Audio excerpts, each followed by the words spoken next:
I stayed at my friend's house, and his crazy vegan wife made ridiculous rules, went through my suitcase and crossed so many boundaries that I finally called her out, and now they're mad I ended the friendship. November of last year I, female, went to visit a friend, we'll call him Kevin, and stayed at his and his wife's house. Early last year, Kevin and his wife, we'll call her Karen, moved a couple states away. For context, we are all over the age of 35 and Kevin and I were part of a friend group from an old job. Another couple from the friend group went on this trip as well, but they were also visiting family and stayed with them.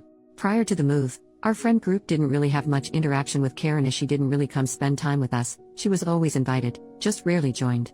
They never hosted us at their old house. They are vegan. I am not. Well, Kevin is not full-fledged vegan, as he eats fish. However, his wife does the grocery shopping so everything outside of fish is vegan, and he eats/drinks it. He buys his own fish and has a mini kitchen to prep his own meals away from hers. For even more context, Karen is not a vegan for health reasons. She is the type that brings up their vegan status with every conversation no matter how irrelevant it is to the topic, makes fun of people that eat meat or use things made with animal byproducts, accuses people of murder, etc. Except she leaves Kevin alone. She calls any food that is not vegan trash and garbage. Example, when we would hang out before they moved and she was there, she would always ask how people could eat such garbage anytime any of us would have meat. It was annoying, but I never got confrontational with her about it. The day before I visited them, Karen sent a short list of rules that I had to follow regarding food. One of those rules was that I couldn't store any non-vegan food items in either kitchen. I did ask if I could bring milk, and she agreed, but I had to keep it in the fish fridge. All of the food I ate at their house tasted off, even the breakfast waffles and then the tuna casserole that Kevin made for the two of us Saturday afternoon for lunch. It's not like it tasted spoiled, it was just off. Weird. A little gross. I've never eaten vegan so I figured it was just that, food made with vegan ingredients. I couldn't really eat anything after a few bites. I had, fortunately, packed a few protein, non-vegan, snacks that I kept in my room, inside a zippered canvas bag, at the bottom of my suitcase. I was not specifically prohibited from bringing snacks to keep in my room. I kept my trash and disposed of it after I left. I did eat some street food from the market. Me, Kevin, and our friends went to Saturday after lunch, and I ate like a horse at the restaurant we went to that Saturday night and I am not ashamed. My husband and I are supposed to be going to visit them this weekend, and Karen called me a couple of hours ago. She wanted to tell me that I wouldn't be allowed to bring any milk this time around. She also said that my husband and I also couldn't bring any snacks and that I should have asked last time. Apparently, she had gone through my suitcase when Kevin and I and our friends were out at the market and found my snacks. In addition to that, she also told me that she replaced my milk with almond milk and thought that was just hilarious.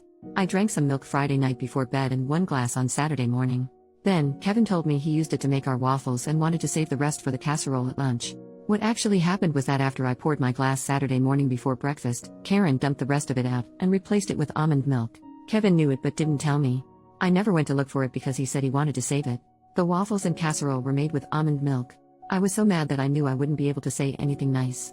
I told her I had another call coming in and hung up. After I calmed down, I called her back to ask why she went through my suitcase and why she dumped my milk.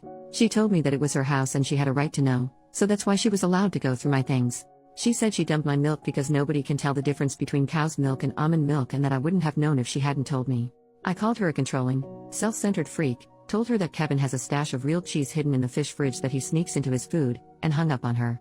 Then I called Kevin. He sided with her and told me that I pushed the line when I asked to bring milk and that it was incredibly rude to order meat when we went to dinner. We argued, and I told him that it seems our lives are going in different directions and that we don't need to be friends anymore. I know I probably should have asked if it was okay to have non-vegan snacks in my room, or I could have kept them in my car. I also shouldn't have called her names. I was a guest at their house and Kevin has me half convinced that as a guest, I should have respected Karen's veganism and I had any non-vegan food at all.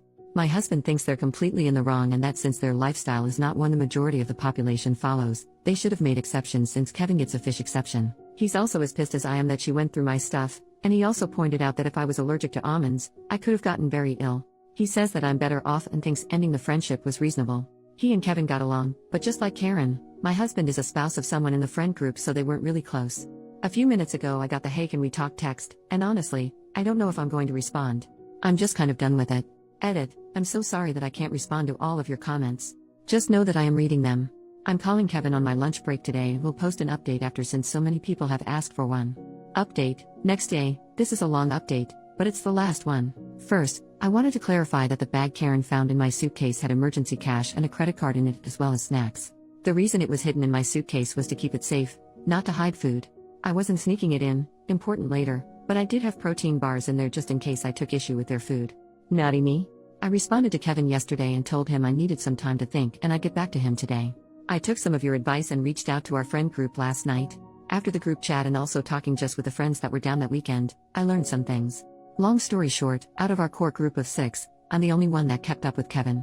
The only reason those 2 friends accepted Kevin's invitation to go down that weekend was because I was going. Visiting family was a bonus. After I took the rest of the night to think about and sleep on it, I realized that all of you were right about Kevin's complicity regarding the switching of the milk. I didn't pay as much attention as I should have because I was so focused on the fact that Karen switched the milk to begin with. I also realized he had never actually said anything in response to my telling him that Karen confessed to going through my stuff when I called him yesterday. He had changed the subject instead, talking about how it was rude to ask to bring milk. Anyway, I called Kevin on my lunch break today and ran down the list of issues: Karen going through my suitcase, him not telling me about the milk switch, Karen switching the milk to begin with after telling me I could bring it, and how what I eat is none of their business as long as I'm not contaminating their food. Basically, he told me the only thing he would apologize for was saying that it was rude to order non-vegan food at the restaurant. He said that since they had plenty of food in the house for me to eat, he didn't have to apologize for anything else. Apparently Karen had told him not to tell me about the milk switch because she was trying to prove that I couldn't tell the difference between vegan and non-vegan food, essentially the same thing she said to me yesterday. I told him that since I didn't eat any of it except a few bites, clearly I could tell the difference. He also said that he was eventually going to tell me about it but forgot. I said that she could have just said no when I asked to bring milk instead of being a swampy butthole about it.